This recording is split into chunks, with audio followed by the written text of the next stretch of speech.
ഉൽപ്പത്തി 1-ാം ദൈവം പ്രപഞ്ചത്തെ സൃഷ്ടിക്കുന്നു. ആദിയിൽ ദൈവം ആകാശവും ഭൂമിയും സൃഷ്ടിച്ചു. ഭൂമി രൂപരഹിതവും ശൂന്യവുമായിരുന്നു. ആഴത്തിനു മുകളിൽ അന്ധകാരം വ്യാപിച്ചിരുന്നു. ദൈവത്തിന്റെ ചൈതന്യം വെള്ളത്തിനു മീതെ ചലിച്ചുകൊണ്ടിരുന്നു.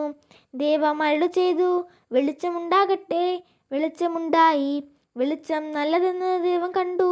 അവിടുന്ന് വെളിച്ചത്തെ ഇരുളിൽ നിന്ന് വേർതിരിച്ചു.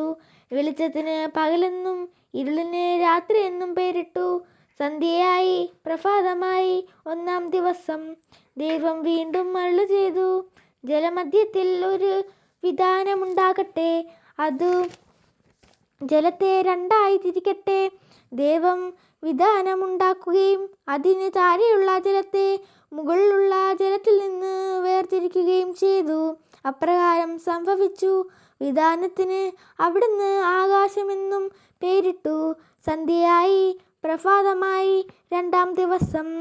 ദൈവം വീണ്ടും അരുളിച്ചെയ്തു, ആകാശത്തിനു കീഴിലുള്ള വെള്ളമെല്ലാം ഒരിടത്ത് ഒരുമിച്ച് കൂടട്ടെ. കര പ്രത്യക്ഷപ്പെടട്ടെ. അങ്ങനെ സംഭവിച്ചു. കരയ്ക്ക് ഭൂമിയെന്നും ഒരുമിച്ച് കൂടിയ ജലത്തിന് കടലെന്നും ദൈവം പേരിട്ടു. അതു നല്ലതെന്ന് അവിടുന്ന് കണ്ടു.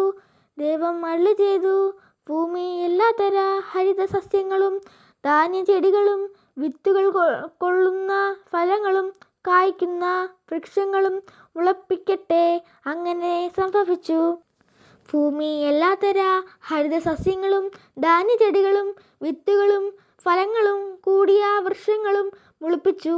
അവൻ നല്ലതെന്ന് ദൈവം കണ്ടു. സന്ധ്യയായി, പ്രഭാതമായി, 3-ാം ദിവസം. ദൈവം വീണ്ടും അരുളിച്ചെയ്തു, രാവും പകലും വേർതിരിക്കാൻ ആകാശവിതാനത്തിൽ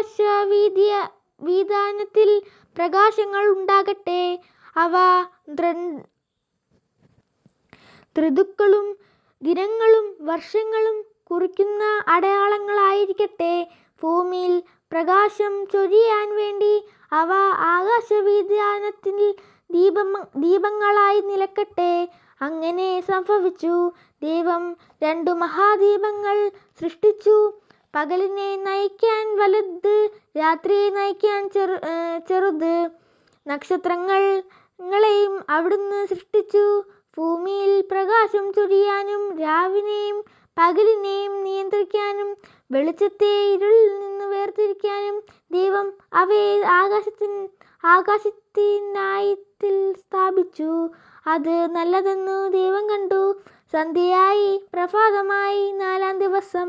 ദൈവം വീണ്ടും അരുളിച്ചെയ്തു, വെള്ളം ജീവജലങ്ങളെ പുറപ്പെടുവിക്കട്ടെ. പക്ഷികൾ ഭൂമിക്ക് മീതെ ആകാശവിതാനത്തിൽ പറക്കട്ടെ.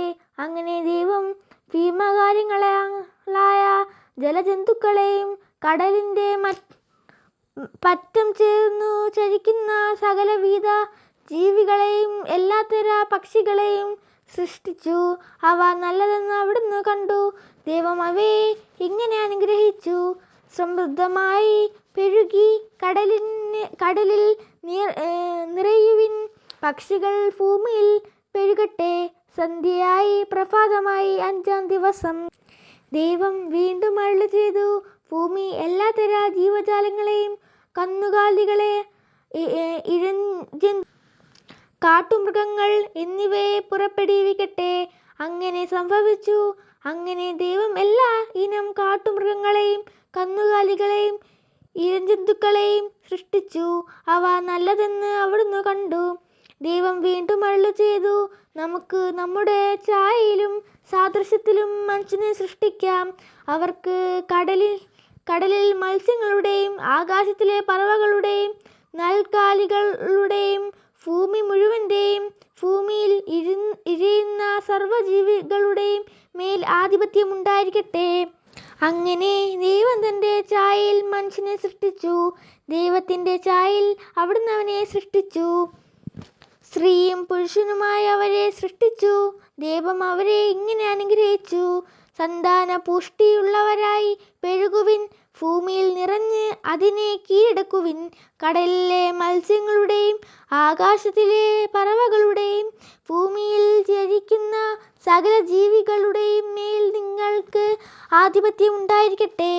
ദൈവം അരുളി ചെയ്തു, ഭൂമുഖത്തുള്ള ധാന്യം വിളയുന്ന എല്ലാ ചെടികളും വിത്തുൾക്കൊള്ളുന്ന പഴങ്ങൾ കായ്ക്കുന്ന എല്ലാ വൃക്ഷങ്ങളും ഞാൻ നിങ്ങൾക്ക് ഭക്ഷണത്തിനായി തരുന്നു. ഭൂമിയിലെ മൃഗങ്ങൾക്ക്, ആകാശത്തിലെ എല്ലാ പറവകൾക്കും, ഇഴജന്തുക്കൾക്കും, ജീവശ്വാസമുള്ള സകലത്തിനും ആഹാരമായി ഹരിതസസ്യങ്ങൾ ഞാൻ നൽകിയിരിക്കുന്നു. അങ്ങനെ